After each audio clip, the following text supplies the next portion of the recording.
हजारों साल पहले की बात है, जब बाजार में न सिक्के थे और ना ही नोट। हर व्यक्ति सिर्फ बार्टर करता था।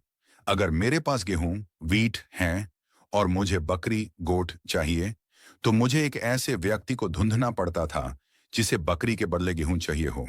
इस समस्या को डबल कोइंसिडेंस ऑफ वांट्स कहते थे और यही वजह थी कि अक्सर लोग अटके रह जाते थे।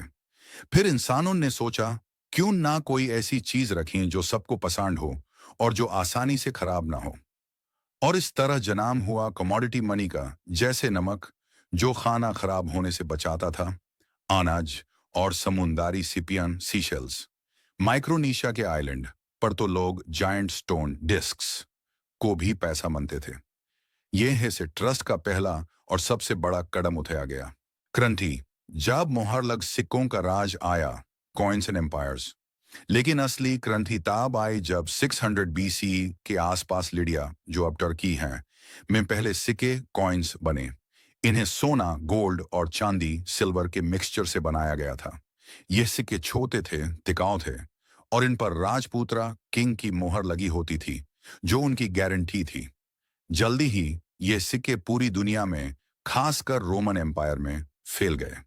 रोमन एम्परर्स इन सिक्कों का इस्तेमाल सिर्फ व्यापार के लिए नहीं करते थे, बल्कि अपना चेहरा और अपने नियम छपाकर प्रचार, प्रोपेगेंडा भी करते थे। हर बार जब कोई इंसान ब्रेड खरीदता था, तो वो देखता था कि हुकूमत कौन कर रहा था। सिक्कों ने सदियों तक अर्थव्यवस्था, इकोनॉमी की नींव बनाए रखी। बोझ, जब कागज ने भारी धन को हल्का किया, paper money and gold standard. सिक्के बहुत चलने लगे, लेकिन बड़ी खरीदारी के लिए बहुत भारी और रिस्की हो जाते थे।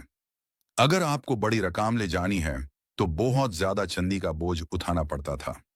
इस प्रॉब्लम का हल निकला चाइना में, जहां 7वीं सेंचुरी के आसपास शुरुआत हुई कागज के नोट, पेपर मनी की। शुरू में ये सिर्फ प्रोमिसरी नोट्स थे, बैंक या व्यापारी का एक वादा कि आप इस कागज के बदले उतना सोना या चांदी ले सकते हैं। धीरे धीरे यह सरकार की आधिकारिक करेंसी बन गए। यूरोप में जब पेपर मनी आई, तो हर नोट का सीधा कनेक्शन गोल्ड से था। इसे गोल्ड स्टैंडर्ड कहते थे। इसका मतलब था कि आप कभी भी अपने नोट को एक निश्चित मात्रा, फिक्स्ड अमाउंट के सोने से बदल सकते थे। इसे पैसे को एक स्थिर वैल्यू मिली। विश्वास, जब पैसा सिर्फ सरकार की बात रह गया, Fiat money and digital age. लेकिन 20वीं सेंचुरी में इकोनॉमिक क्राइसिस के दौरान गोल्ड स्टैंडर्ड को बनाए रखना मुश्किल हो गया और इस तरह दुनिया के ज्यादातर देशों ने इसे छोड़ दिया। आज का पैसा फिएट मनी है।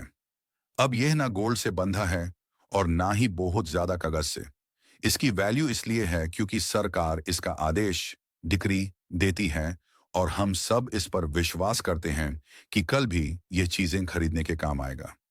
इस दौर में चेक, क्रेडिट कार्ड और ऑनलाइन बैंकिंग आए और अब तो ज्यादातर पैसा सिर्फ स्क्रीन पर नंबर्स हैं।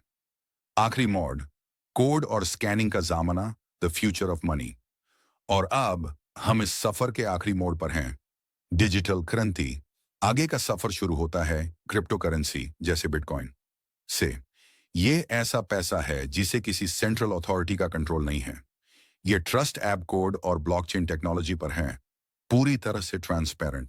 इसके साथ ही बड़े बड़े देशों की सरकार भी अपनी central bank digital currency, CBDC ला रही है। भविष्य में हम शायद पूरी तरह से कैशलेस हो जाएंगे, जब सभी लेन देन सिर्फ एक डिजिटल वॉलेट से होंगे, शायद एक आंख की स्कैनिंग से या एक छोटी सी चिप से। पैसा तेज होगा, सस्ता होगा और शायद हर जगह पर एक ही तरह से चलेगा। पैसा बदलता रहा हिन और आगे भी बदलता रहेगा, क्योंकि ये सिर्फ ट्रस्ट, ट्रेड और टेक्नोलॉजी की ही नहीं, बल्कि इंसानी सभ्यता, ह्यूमन सिविलाइजेशन की भी कहानी है। अगर आपको यह वीडियो अच्छा लगा, तो वीडियो को लाइक, शेयर और कमेंट कीजिए और इस तरह की वीडियो देखने के लिए हमारे चैनल स्टोरी बिट को सब्सक्राइब कीजिए। Thanks for watching.